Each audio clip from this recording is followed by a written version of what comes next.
So in today's video, I'm going to talk to you about an automated lift prop. Now, as you know, we're not model makers, but for the sake of showcasing our automation software, we have created a sub-assembly here inside an acrylic frame. And we did this referencing actual lift standards.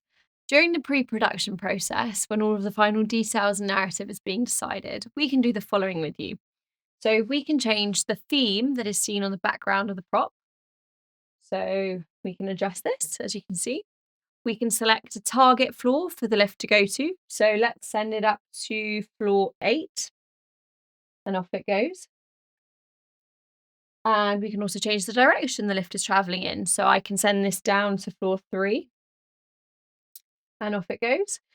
And we can also increase or decrease the journey time that the actors spend in the lift. So we do this by either putting the seconds per floor up to 4, which means they'll be in the lift for a long time, or we can reduce that down to 2.5 seconds per floor and reduce their journey time.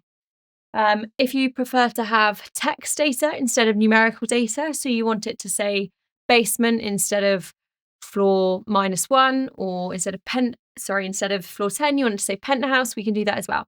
So to demonstrate that, I'm going to send it to the mezzanine floor. And off it goes.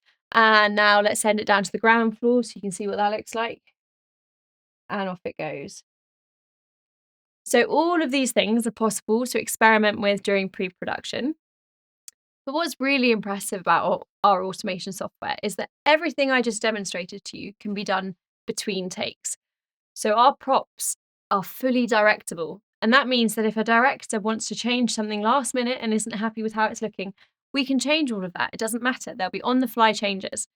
Not only can lifts be used as showing a journey, they can also be used to show a peril scenario.